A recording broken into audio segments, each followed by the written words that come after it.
तू पहचान हो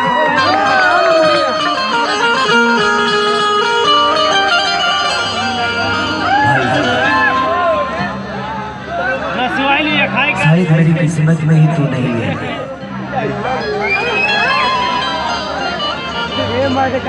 कि जान कहीं लिए हो जा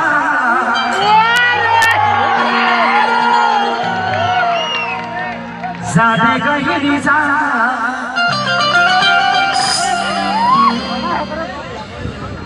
जान कहीं लिए हो जा जाने कहीं जा प्यार नहीं खेल खल हो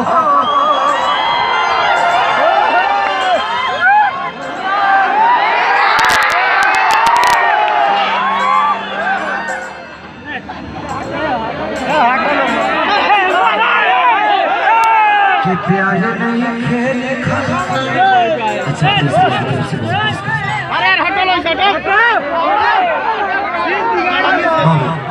कि जाने कहीं हो जा जाने कहीं जा जाने कहीं हो जा जाने कहीं जा प्यार नहीं खेल प्यार नहीं खेल हाथ के लकीर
तेरी हंसी और मुस्कान को गजल कहते हैं।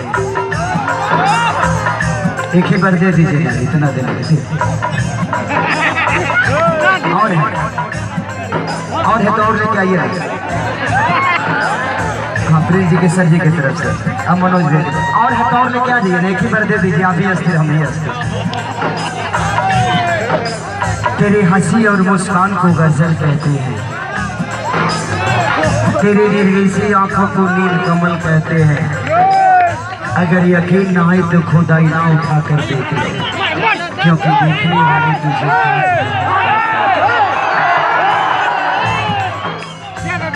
दिल टूटना के कौनो है लगा आवाज है, फिर कैसे सुनी जमाना।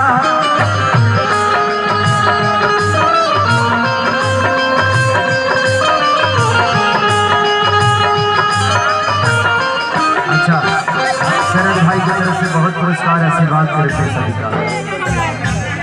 हाँ वो तो वीरेंद्र भैया का हमारे घर पे आते हैं। अच्छा आप लोग बैठ जाइए, थोड़ा सा डिस्टर्ब होगा अभी, मैं बतियाता हूँ। दिल टूटना के दोनों है आवाज है, फिर कैसे सुनी जमाना।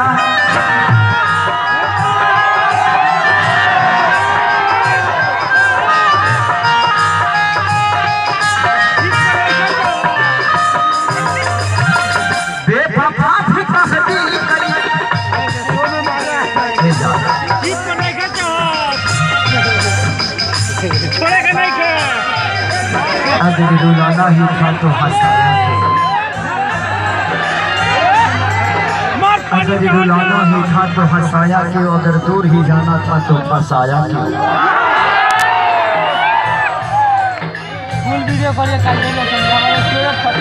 तुम तो बहुत सारे वादे किए थे, साथ जिएंगे साथ मरेंगे,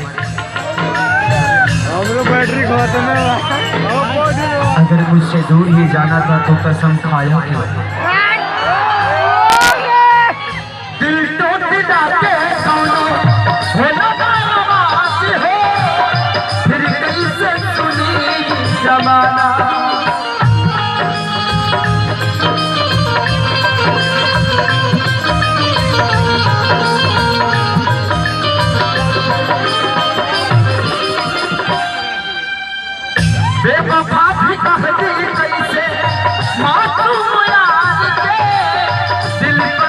रोई बंदीवाना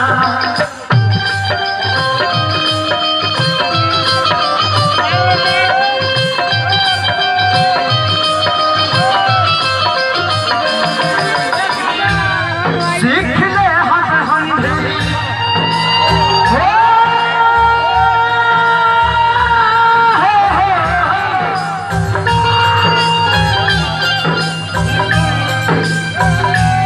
सीख ले हर हंधेरी गम में हंसे के लगा अब जिए के पड़ी अब जिए के पड़ी प्रीतिया के पीर में नई खुद तकदीर मेरे प्यार नहीं खेल हाथ के लकीर में नई खुद तकदीर मेरे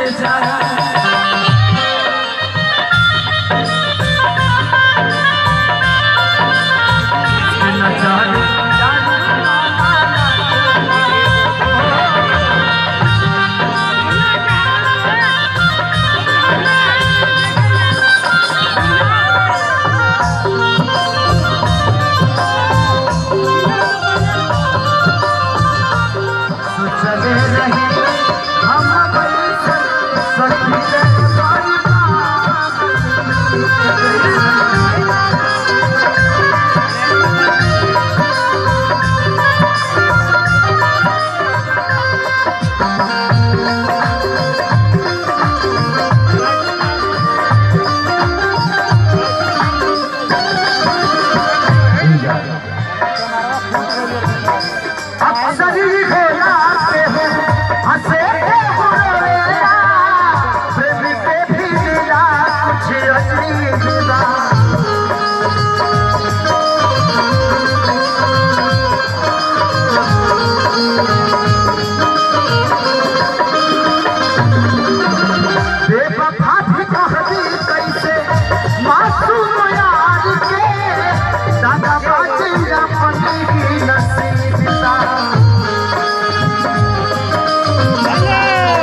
तेरे गम में जिया करेंगे, तेरे गम में जिया करेंगे। अगर गम कम नहीं होगा तो पिया करेंगे। लेकिन याद रखना, हम मर जाने के बाद भी यमराज के मोबाइल से तेरे मोबाइल पे मैसेज दिया करेंगे। खुश रहा तो हरदम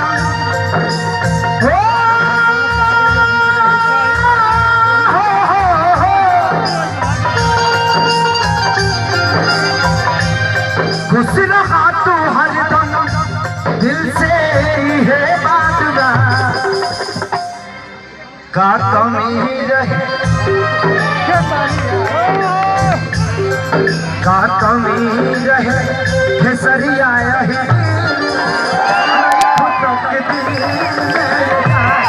प्यार नहीं हट के लकीर